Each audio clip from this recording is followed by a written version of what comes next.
সবাই বিশ্বাস করে যে এখানে 2 রাকাত নামাজ পড়লে যে নিয়ত করে নামাজ পড়বে তার সেই নিয়তটা পূরণ হবে। বাচ্চা ছাড়া কই সে গাইবি, তো গাইবি বলতে তো কিছু না, গাইবি হইলে তো মক্কা মদিনা গাইবি অনেক।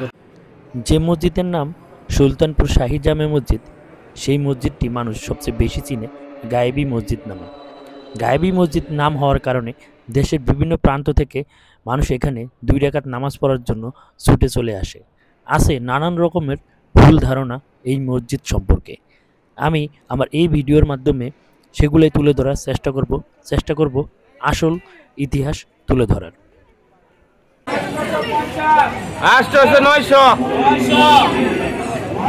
সপ্তাহ ভোরে মানুষ যা দান করে হাঁস মুরগি ছাগল, সেগুলোই শুক্রবার জুমার নামাজের পরে নিলামে তুলে বিক্রি করা হয় মসজিদ প্রাঙ্গণে। এরকম আর অনেক খুঁটিনাটি ঘটনা আছে এই মসজিদের, সেটাই আমার এই ভিডিওর মাধ্যমে জানাবো।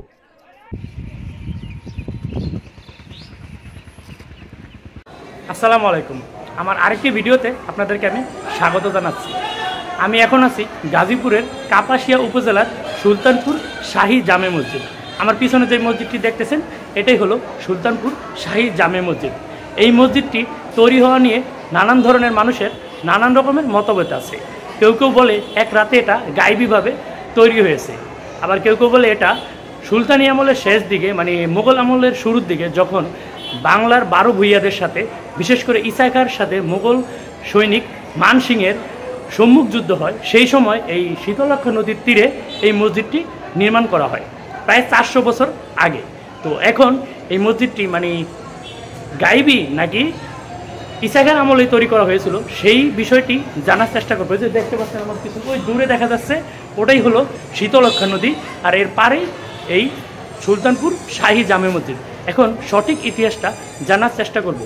আগে জুমার নামাজটা পড়ব, তারপরে এই মসজিদের খুঁটিনাটি ইতিহাস জানার চেষ্টা করব এবং আপনাদের মাঝে শেয়ার করব। তো চলুন আগে জুমার নামাজটা শেষ করি। প্রতি শুক্রবার দেশের বিভিন্ন প্রান্ত থেকে মানুষ জুম্মার নামাজ আদায় করার জন্য এই মসজিদে চলে আসে। আমি আসছি এই মসজিদের সঠিক ইতিহাস তুলে ধরার জন্য। এটা আসলেই মানে গায়েবী নাকি মানুষের দ্বারা তৈরি, সেটাই জানবো। তো আগে জুমার নামাজটা পড়ে নিলাম, তো এখন আমরা মসজিদের বিষয়ে জানি, সাথে স্থানীয় কিছু মুরব্বীদের কাছ থেকে জানার চেষ্টা করব। আশা করি সঠিক ইতিহাসটা আপনাদেরকে জানাতে পারবো।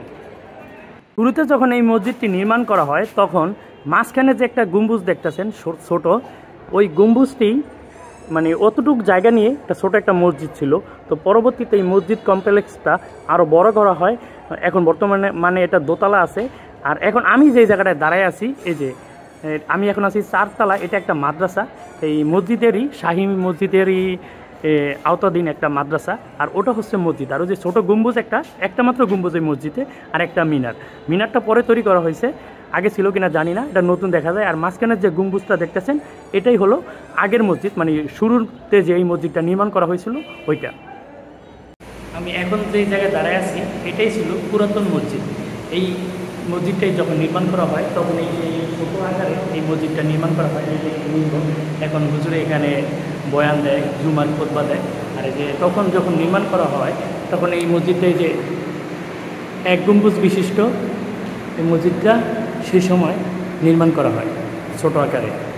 এখন এটা আশেপাশে আর অনেক বড় করা হয়েছে, কিন্তু মূল মসজিদ ছিল এটাই। সে আমলের কোনো নকশা নাই, শুধু ওই যে গম্বুজের উপরে যে ফুলগুলো দেখা যায় আর যে একদম উপরে একটা মানে আলপনা দেখা যায়, এটাই আছে। এছাড়া সব কিছুই এখন নতুন করে টাইলস লাগানো হয়েছে, সব কিছু করা হয়েছে আর কি। জুমার নামাজের পরে মূল মসজিদে মহিলাদের ঢুকতে দেওয়ার পারমিশন দেওয়া হয়। কিছু সময়ের জন্য তারা মসজিদের মূল অংশ, যেটা আর কি পুরাতন মসজিদ, সেখানে গিয়ে নামাজ পড়ে। আর কোথাও এরকম সিস্টেম আছে কিনা আমি জানি না। এবং তাদের এবাদতের কিছু কাজ আমার কাছে দৃষ্টিকটু লাগে। আমার মনে হয় তারা এই দৃষ্টিকটু কাজগুলো না করলেও পারে। যদিও পর্দার আড়ালে যে জায়গাটা দেখতেছেন এখানে তাদের জন্য আলাদা নামাজের জায়গা আছে। মানুষের মুখে এই মসজিদটির বেশি পরিচিত হলো গায়েবী মসজিদ নামে। এই মসজিদের গায়েবী পরিচয়ের কারণে বিভিন্ন সময়, বিশেষ করে প্রতি শুক্রবার, জুম্মাবার, এখানে দেশের বিভিন্ন প্রান্ত থেকে মানুষ ছুটে চলে আসে নামাজ পড়ার জন্য। সবাই বিশ্বাস করে যে এখানে 2 রাকাত নামাজ পড়লে যে নিয়ত করে নামাজ পড়বে তার সেই নিয়তটা পূরণ হবে। তো অনেকে সেই বিশ্বাস থেকেই দেশের বিভিন্ন স্থান থেকে, বিশেষ করে ময়মনসিংহ, গাজীপুর, কিশোরগঞ্জ, নরসিংদী, বিশেষ করে এই অঞ্চলের মানুষগুলাই এখানে বেশিরভাগ আসে। এমনকি অনেক হিন্দু ধর্মের ভাই বোনেরও এই মসজিদে দান করে থাকে। তো এই মসজিদটি আসলে গায়েবী নাকি মানুষের নির্মাণ করা, যেহেতু এটা অনেক প্রাচীন আমল, যেহেতু এটা এই অঞ্চলটা এক সময় জঙ্গলে ঘেরা ছিল, মানুষের বসতি সেরকম ছিল না, তো সঠিক ইতিহাস সেরকম নাই, যার কারণে এটা সঠিক তথ্য কেউ বলতে পারে না। শুক্রবার সকাল থেকে এই অঞ্চলের ছোট ছোট অস্থায়ী দোকানদাররা ছুটে চলে আসে এই মসজিদ প্রাঙ্গণে। এই মসজিদের পশ্চিম এবং পূর্ব পাশে অস্থায়ী মেলা বসে প্রতি শুক্রবারে। সকাল থেকেই দোকানিরা ছুটে চলে আসে এই মসজিদে। এখানে নানান রকমের জিনিসপত্র পাওয়া যায়। বাচ্চাদের খেলনা থেকে শুরু করে নানান রকমের মুখরোচক খাবারও পাওয়া যায় এই ছোট মেলাতে। মুখরোচক খাবারের কথা মনে পড়লেই সবার আগে তো শুক্রবারের জিলাপি। তো জিলাপির কথা না বললে কেমন হয়? জিলাপির জন্য এই যে মানুষগুলো ছুটে চলা দেখলে বোঝা যায় আসলে জিলাপির জন্য মানুষ যেন সব কিছু ত্যাগ করতে প্রস্তুত থাকে। কীরকম ছুটে চলা এবং কারাকারি। শুক্রবারের জিলাপির জন্য এরকম কারাকারি খুব একটা খারাপ লাগে না কিন্তু। 800, 900,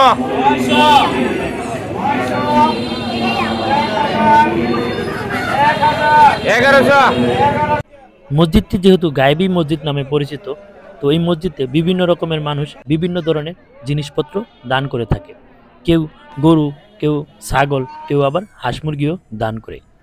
সেই সমস্ত জিনিসগুলা সপ্তাহে একদিন শুক্রবার জুম্মার নামাজের পরে মসজিদ প্রাঙ্গণে নিলামে বিক্রি করা হয় এবং সপ্তাহ ভোরে এবং জুম্মার নামাজের দিন যেই সমস্ত দান বাক্সে মানুষ করে সেগুলো একত্রিত করে কালেকশন করে হিসাব করে রাখা হয় এবং সেই টাকাগুলা এবং উন্নয়নমূলক কাজে যে সমস্ত টাকা মানুষ দান করেছে সেগুলা মসজিদ এবং মাদ্রাসার বিভিন্ন উন্নয়নমূলক কাজে ব্যবহার করা হয়। এটা হলো মাদ্রাসা কমপ্লেক্স, এটা নুরানি, ওইটা হেফজ, আর ওইটা কিতাবখানা। এই মাদ্রাসা নির্মাণ করা হয় সম্ভবত 2011 সালের দিকে। যেহেতু এখানে দেশের বিভিন্ন প্রান্ত থেকে মানুষ জুমার নামাজ পড়ার জন্য ছুটে চলে আসে, তো অনেকে বিশেষ করে বেশিরভাগ বাইকাররা আসে, তো আসলে দেখা যায় বাইক রাখার জন্য জায়গা পাওয়া যায় না, বা খোলা জায়গায় বাইক রাখলে বাইক হারায় যায়। তো এই মসজিদ কমিটি একটা ভালো ব্যবস্থা করেছে, এই যে এতখানি একটা জায়গা দেখতেছেন, এই জায়গাটাতে শুক্রবারে সবাই বিনামূল্যে বাইক রাখে। আর এই যে বাইক স্ট্যান্ডের পরেই আছে একটা কবরস্থান, জান্নাতুল নাইম গণকবরস্থান, সুলতানপুর দরগাপাড়া শাহী জামে মসজিদ।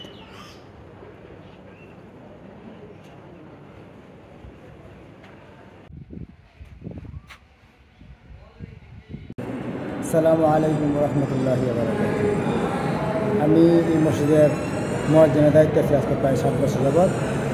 এই মসজিদটা আসলে অনেক পুরাতন, মানুষের মুখে প্রচলিত গাইবি। আসলে গাইবি কিনা এটা আমরা এই দেশের যা মুরব্বী আছে তারা কেউ বলতে পারে না, এটা সঠিক তথ্য কেউ বলতে পারে না, সঠিক তথ্যটা বলতে পারে না। আগেকার মানুষে বলতো, আগেকার মানুষে কত সালে তৈরি, কীভাবে তৈরি, এটা সঠিক সন্তারিখ না জানার কারণে ওনাকে গাইবি বলতো। এটা নাকি একদিন নদীর পাড়ে এক লোক নাকি দেখে যে আর কি মসজিদটা গাইবে আমাদের শোনা কথা, এবং আমাদের পূর্বপুরুষ যারা ছিল তাদেরও শোনা কথা। হ্যাঁ, এটা কোনো সীমা রাখে না, এই কথা। দ্বিতীয় কথা, অনেকে বর্তমানে যারা শিক্ষা সমাজ তারা বলে যে ইশাখা মানসিংহ ওই আমার যুদ্ধের সময় নাকি ইশাখা এবং মানসিংহের যে যুদ্ধ হয়েছিল ওই সময় নাকি এটা নির্মাণ করা হয়েছিল, ওটা তৈরি হয়েছিল প্রায় 6 থেকে 700 বছর আগে। এটুকুই আমাদের জানা আছে। কিন্তু এখন আমাদের এলাকার বা বিভিন্ন জায়গাতে এই গাইবি নামেই পরিচিত, গাইবি মসজিদ নামে বেশি পরিচিত। আর এই মাদ্রাসাটা কত সাল? মাদ্রাসা 2011 সাল থেকে চালু হয়েছে। আচ্ছা, ঠিক আছে, ধন্যবাদ। এটা তো পুরাতন মসজিদ, অনেক আগের, আমরা দেখতেছি শুরু থেকে। হ্যাঁ, এটা আমরা বাচ্চা ছাড়া কইছে গাইবি, তো গাইবি বলতে তো কিছু না, গাইবি হইলে তো মক্কা মদিনা গাইবি অনেক কথা। হ্যাঁ হ্যাঁ, এটা যখন মানুষে বানাইছে, তো মসজিদ তো গাইবি অনেক কথা না গাইবি। এরকম কোনো আমলে মানুষ ছিল এই জায়গায়? মানে দুনিয়া কবে হয়েছে আমরা তো জানি না। 600 বছর আগে মসজিদে মেরামত করে। মানে 600-700 বছর হবে আর কি। 600 বছর আগে মেরামত। কিন্তু করছে, এমনি এটা কত আগে এটা তো আমরা কিন্তু জানি না। দেখা গেছে যে মানে ইতিহাসে এই ঘাটলে দেখা যায় যে মানে ঈসা খার আমলে নাকি এটা হ্যাঁ, ঈশাকার আমলে হতে পারে, আমরা সম্ভবত মানে ওইটাও মানে সঠিক এটা ইতিহাস না। সঠিক বলতে পারতেছি না। ও, মানে এটা মানে গায়েবী নামের কারণে মনে হয় গেল বিভিন্ন জায়গা থেকে মানুষ আর কি এখানে নামাজ পড়ার জন্য ছুটে আসে। মসজিদ বলে মানুষ বিভিন্ন জায়গাতে আসে। এরপরে এমন কিছু যে আমরা এখন এই যে 5টা মাজার আছে। মাজারগুলো কোন জায়গায়? এই যে দেখেন না, boundary ওই রাস্তার ওপারে ওপারে এই যে ওই পারে আছে, এই পারে আছে, এখান থেকে বাউন্ডারি গুলো ওইগুলোই মাজার। এই মাজার। ও আচ্ছা, এগুলো ঠিক আছে। ছিল তো হইতেও পারে। হইতে পারে, মানে আল্লাহই জানে এটা আসলে কবে নাগাদ হয়েছে আর কিভাবে। আমি তো সঠিক বলতে পারবো না। হ্যাঁ, মানে আপনারা যেমন আমরা আপনার থেকে শুনলাম, আপনারাও আপনাদের মুরব্বীদের থেকে শুনছেন এরকম। আমরা এরকম শুনছি। ঠিক আছে কাকা, ছোটবেলায় ধন্যবাদ। দেখতাম চতুর্দিকে জঙ্গল ছিল, জঙ্গলের মধ্যে মসজিদটা ছিল। ও মানে আগে এগুলো আশেপাশে জঙ্গল ছিল। আগে তো জঙ্গল বেশি আছে। হ্যাঁ, এই মানুষ গাজীপুর আমাদের ভাওয়াল কম, অঞ্চল তো জঙ্গলে ছিল। এই জন্য। ঠিক আছে কাকা, আসসালামু আলাইকুম। মনে করেন যে আমরা বয়সে মসজিদ দেখে আছে গুমুর, দেখে আছে গুমুরতে মনে করেন যে এটা পুরোটুকু বাড়ছে, ঠিক আছে? ওখানে মনে করেন যে বিষয়টা দেখা গেছে এটার অনেক গভীর ব্যাপার স্যাপার। আপনারা মানে এই মসজিদটা সম্পর্কে কি জানেন? মানে এটা তো লোকমুখে আছে যেটা গায়েবী মসজিদ, আসলে কি এটা গায়েবী না? এটা আমি বলতে পারবো না। না, আপনারা এমনি জানেন কি? না, আমরা শোনা কথা যে এটা গাইবি গাইবি। গাইবি বলতে দেখা গেছে এটা অনেক ব্যাপার স্যাপার। এটা অনেক পুরাতন মসজিদ, এখন আমরা সবাই। এই জিনিস এটা আমরা বলাটা উচিত হতো না মনে করি, ঠিক আছে। ঠিক আছে? কারণ এটা মুরব্বীরাও ইতিহাস শুনে আছে, আমরা ইতিহাস শুনে শুনে আইতেছি। আইছেন। কিন্তু এমনি- মূলত দেখা গেছে জিনিসটা ব্যাপার হলো দেখা গেছে আসলে এটা পূর্বের মসজিদ, পুরাতন মসজিদ অনেক। অনেক পুরাতন মসজিদ। দেখা গেছে এটার পাশে মনে করেন যে 5টা মাজার আছে। এই 5টা মাজার মনে করেন যে এটা মাজার কই? ওই যে এই পাশে একটা, ওই পাশে 4টা, হ্যাঁ, ঠিক আছে? ওটি তারা বই পুস্তক থেকে হেরা এটা কোন সাহাবিয়ানো আইছে এটা কিতাবে আছে, তারা এটা তারা পাইছে। ঠিক আছে কাকা। এই যে বাউন্ডারি করা যে কবরস্থানটা দেখতে পাচ্ছেন, এটা নাকি একটা মাজার। তো এরকম 5টা মানে মাজার আছে এই মসজিদের আশেপাশে। অনেকে বলে থাকে যে এই মাজারগুলোর কারণেও এই মসজিদটা তৈরি হয়ে থাকতে পারে। আবার অনেকে বলে এখানে নাকি কোনো এক সাহাবী আসছিল। এই ভাইও আমার মতো দূর থেকে আসছে, তো ভাই থেকেই জানি ভাই কোথা থেকে আসছে। ভাই আপনি কোথা থেকে আসছেন? মূলত রাজেন্দ্রপুর ক্যান্টনমেন্ট থেকে আসছে। এর আগে এই মসজিদে আসছেন নাই প্রথম? না, এর আগে একবার আসছিলাম, এটা 2 মাস আগে আমার মাত্র আসলাম। অনেক মানুষের মুখে শুনছি মসজিদে নামাজ পড়লে বা মানত করলে বা এরকম সামথিং কবুল হয় তাড়াতাড়ি। মানে গায়েবী মসজিদ শুনছেন? আল্লাহর রহমতে তাড়াতাড়ি মসজিদ নামাজ মানে এগুলো পড়ি। জানার পরে জানার পরে কি আর আগ্রহ জাগছে মসজিদে নামাজ পড়ি, নামাজ পড়লে পেরে অনেকেই আসে দূর দূরান্ত থেকে। অনেকে মানে আপনিও আসে। সেই উদ্দেশ্যেই আসছেন? আজকে আপনি আসছেন, দেখছেন কত মানুষ প্রচুর, হ্যাঁ, হ্যাঁ। এরকম দূর দূরান্ত থেকে অনেক মানুষ আসে। ঠিক আছে ভাই, আর আসলাম আর কি। ধন্যবাদ। বড় ভাইয়ের নাম? ভাই আমার নাম সাইদুল ইসলাম। সাইদুল ইসলাম, রাজেন্দ্রপুর থেকে আসছেন। আমি এখন যে জায়গায় দাঁড়ায় আছি এর পিছনেই হলো নদী। তো এই নদীর তীরবর্তী কোনো এক জায়গায় মানে এই হোসেনপুর, গফরগাঁও এবং কাপাসিয়া এই 3 থানার মানে আশেপাশের একটা মিলনস্থলেই ঈসা খাঁ এবং মান সিংয়ের যুদ্ধ হয় 1597 সালে। তো 1597 সালে ঈসা খাঁ এবং মান সিংহ যে যুদ্ধ হয় সেই সময় আনুমানিক কি বেশিরভাগ মানুষের মানে কথা এবং বিশ্বাসযোগ্যতা হলো ওই সময় এই মসজিদটা নির্মাণ করা হয়। হয়তো অনেকের অনেক ধারণা থাকতে পারে যে যদি গায়েবী তৈরি করা হইতো তাহলে তো মক্কা মদিনাও গায়েবী হইতো। অবশ্যই এই মসজিদটি মানুষের দ্বারাই নির্মাণ করা হয়েছে। তো সবচেয়ে বেশি বিশ্বাসযোগ্য কথা হলো ঈসা খাঁ এবং মান সিংহর যখন যুদ্ধ হয় সেই সময় এই মসজিদটি নির্মাণ করা হয়েছে। তো 1597 সালে যেহেতু ঈসা খাঁ এবং মান সিংয়ের যুদ্ধ হয়, আনুমানিক সেই সময় এই মসজিদটি তৈরি করা হয়েছিল। আপনারা যদি প্রাচীন আমলের প্রায় 600 বছরের পুরাতন এই মসজিদটিতে দেখতে আসতে চান তাহলে যেভাবে আসবেন, ঢাকা থেকে পাকুন্দিয়া, টোক, কাপাসিয়া হয়ে কিশোরগঞ্জগামী যে কোনো গাড়িতে আপনি পড়তে পারেন। সেক্ষেত্রে আপনার ভাড়া নেবে 200 টাকা এবং সময় লাগবে প্রায় 2 ঘন্টার মতো। আর আপনি যদি ভেঙে আসতে চান তাহলে প্রথমে আসবেন গাজীপুর। গাজীপুর চৌরাস্তা থেকে টোকগামী ছোট ছোট মিনি বাস আছে, সেটাতে উঠে বসতে পারেন। ভাড়া নিবে 120 টাকার মতো। টোক গিয়ে আপনি একটা অটো নিতে পারবেন, 10 টাকা ভাড়া নেবে। সুলতানপুর শাহী জামে মসজিদ বললেই। আমি মনে করব ঢাকা থেকে আসলে আপনি সরাসরি কিশোরগঞ্জের যে কোনো গাড়িতে আসলে সবচেয়ে ভালোভাবে আসতে পারবেন, শর্টকাটে আসতে পারবেন। এবং যারা হাওড়ে যাইতে চান তারাও কিন্তু এই রোডটা ব্যবহার করে সহজেই হাওড়ে যাইতে পারবেন। তো যদি প্রাচীন এই মসজিদটি দেখতে আসতে চান তাহলে আসতে পারেন। আর ভিডিওর শেষে একটা কথা বলতে চাই, আমি যেই নদীটাকে শীতলক্ষ্যা নদী বলছি সেটা আসলে ব্রহ্মপুত্র নদী।